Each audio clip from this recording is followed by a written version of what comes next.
গ্রীষ্মকালে এই তাপপ্রবাহের ফলে আমাদের বডি অনেক সময় ডিহাইড্রেট হয়ে যায়। আর তাই আমাদের বডিকে পুনরায় এনার্জেটিক করার জন্য সব থেকে হেলদি সামার ড্রিঙ্ক হলো এই আম পোড়ার শরবত। নমস্কার বন্ধুরা, আমি সোনালি, আপনাদের সবাইকে স্বাগত জানাই জাস্ট রান্না বাই সোনালির পক্ষ থেকে। আর আজকে আমি নিয়ে চলে এসেছি সামার স্পেশাল ড্রিঙ্ক নিয়ে। তাহলে চলুন আর দেরি না করে ঝটপট করে দেখে নিন এই ভিডিওটি।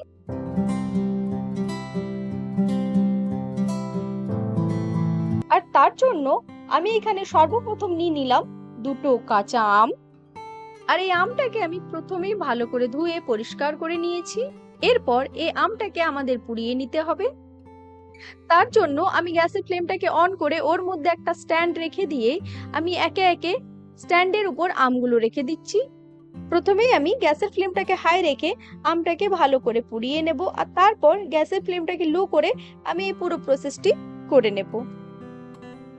যখনই এইভাবে এক সাইডটা হয়ে আসবে তখনই অন্য সাইডে পাল্টে দেব। এইভাবে ঘুরিয়ে ঘুরিয়ে আমি আমটাকে ভালো করে পুড়িয়ে নেব। এখন এখানে আমার আমটা ভালোভাবে পোড়ানো হয়ে গেছে। এরপর আমি গ্যাসের ফ্লেমটাকে অফ করে দিচ্ছি আর আমটাকে তুলে নিচ্ছি। এরপর এইভাবেই কিছুক্ষণ রেখে দেব আমটাকে ঠান্ডা হওয়ার জন্য। এই দেখুন, আমটা একটুখানি ঠান্ডা হয়ে গেছে। এরপর আমি একটা পাত্রের মধ্যে কিছুটা নিয়ে নিয়েছি জল, আর এই জলের মধ্যে আমটাকে রেখে নিয়ে আমি এইভাবে খোসাটা ছাড়িয়ে নেব। দেখুন কত সহজেই খোসাটা ছেড়ে যাচ্ছে, তার মানে এই আমটা পারফেক্টলি পোড়ানো হয়েছে। এইভাবে আমি এই আমটাকেও এখানে ছাড়িয়ে নেব।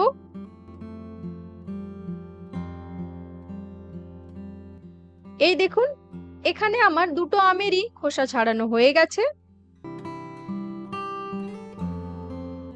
আর এরপর এখানে একটা বোল নিয়ে নিলাম, আর নিয়ে নিলাম আমাদের রোস্ট করে রাখা আমটা।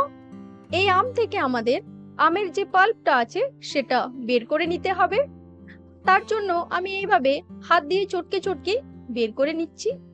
আপনারা চাইলে একটা গ্রেটার ইউজ করে নিতে পারেন, তবে যদি এইভাবে আমটা ভালো করে রোস্ট করা হয় তাহলে সহজে হাত দিয়েই আমের পাল্পটা বেরিয়ে যাবে।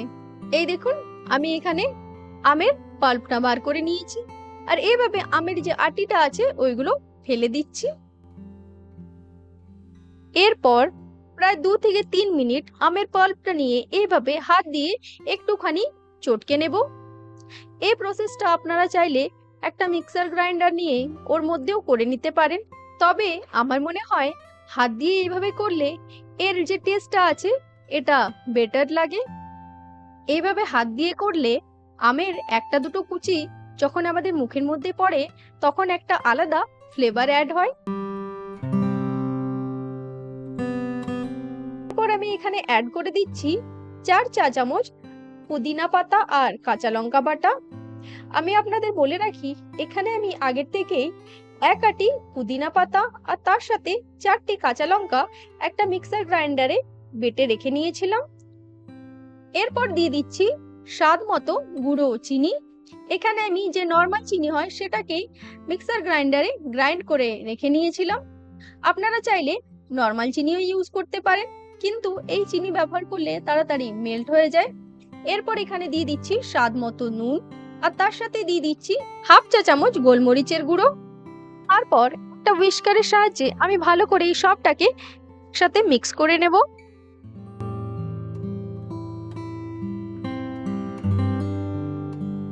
প্রায় 1 থেকে 2 মিনিট ধরে আমি ভালো করে মিক্স করে নিয়েছি। এখানে নিয়ে নিলাম দুটো কাচের গ্লাস, আর তার মধ্যে দিয়ে দিলাম 4-5 টুকরো করে বরফ। এরপর আমরা যে মিশ্রণটি তৈরি করে রেখেছিলাম সেটা এখানে গ্লাসের মধ্যে 3 চামচ করে দিয়ে দিলাম।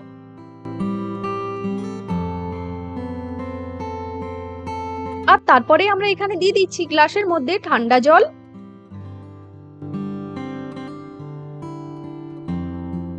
আর তারপর চামচ দিয়ে সবটাকে ভালো করে একটু করে মিক্স করে নিচ্ছি।